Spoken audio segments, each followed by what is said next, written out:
તો અત્યારે આવી ગયા છે આપણે ભાવનગર ટર્મિનલ. અત્યારે થઈ જશે 4:30 અને 4:40 આપણી ટ્રેન ઉપડી જાય છે. આપણી ટ્રેન હવે ઉપડી ગઈ છે અને આપણે નિરાંતે બેસી ગયા છે સીટ લઈ. અને આ ભાઈ શું છે કે ઊંઘ ખેંચી લેશે તો એ ભલે ખેંચતા ઊંઘ ખેંચતા આપણે આવી ગયું આવડો કે ભાઈ ટ્રેન ક્રોસિંગ. તો શું છે ટ્રેન ઊભી રહી ગઈ છે અને સામે ટ્રેન આવે છે તો આપણે ઘડીક હેઠા ઉતરી અને નજારો જોઈ લીધો છે. અને હવે થઈ ગઈ ટ્રેન હાલતી. આવી ગયું આપણું સ્ટેશન કે આપણે જ્યાં જવાનું હતું જુનાગઢ. અહીંયા આપણે એક રિક્ષાવાળો સારો ગોતી લેવી કે જે આપણને 20-20 રૂપિયામાં લઈ જાય છે ભવનાથ તળેટી. તો આપણે રિક્ષામાં બેસી ગયા છીએ. આવી ગયો મજેવડી ગેટ અને હવે આપણે જઈ રહ્યા છીએ ભવનાથ તળેટી બાજુ. બરાબર, એટલે હળવું રિક્ષા થઈ ગઈ છે હાલતી અને આવી ગયો આપણો ભવનાથનો ગેટ. સામેથી આપણને ગિરનારના દર્શન થઈ રહ્યા છે. તો એ ગિરનારનો નજારો જોતા રિક્ષામાં આપણે બેસી ગયા છીએ અને આપણે જવાનું છે સીતારામ મઢીએ કે જે એક્ઝેક્ટ રોપવેની સામે છે.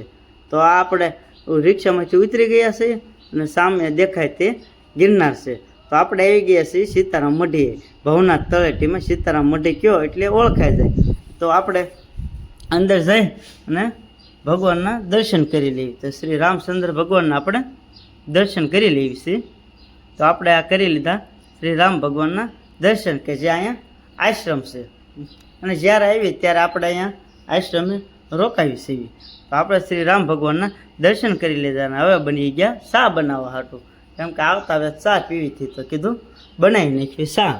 તો ચા બનાવવા બેસી ગયા અને ઓલપા શું છે બાપુ છે એ શાક બનાવે છે અને રોટલીનો લોટ બોટ બાપુએ બાંધી વાળ્યો છે. તો આપણે ચા બનાવી અને બધાને પાઈ દેવી કીધું.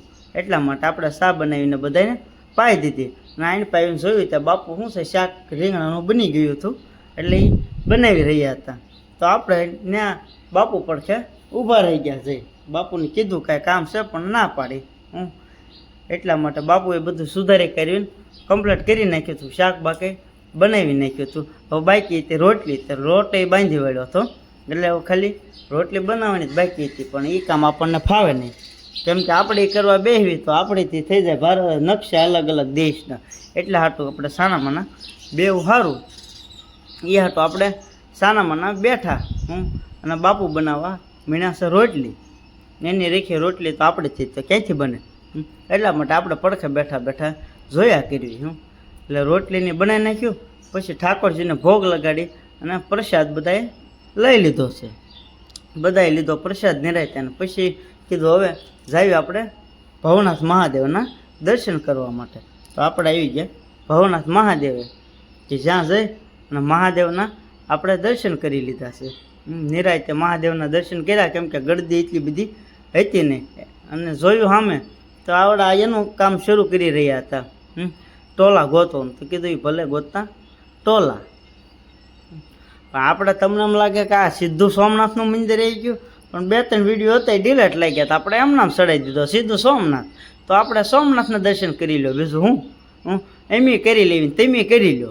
એટલે સોમનાથ મંદિરના આપણે દર્શન કરીએ અને ઘડીક દરિયા તટે જઈ અને મોજ મસ્તી કરી લીધી. કેમ કે આપણે ટ્રેન હતી એટલા માટે ઘડીક ખોટી થઈને સીધા વયા ગયા આપણે ટ્રેનના સ્ટેશને. કેમ કે ટાઈમે પહોંચવું ત્યાં પણ જરૂરી હતું. એટલા માટે આપણે વયા આવ્યા સ્ટેશને આવીને ટ્રેનમાં ઉપડવાની થોડીક વાર હતી. થોડુંક પહોંચ્યા વહેલા એ તો આપણે ટ્રેન આવી ગઈ એટલે આપણે બેસી ગયા ટ્રેનમાં અને ટ્રેને ઢસા લીધો રૂટ. એટલા માટે આપણે હેઠા ઉતરી અને નાસ્તો પાણી કરી લીધા. નાસ્તો બાસ્તો કરી અને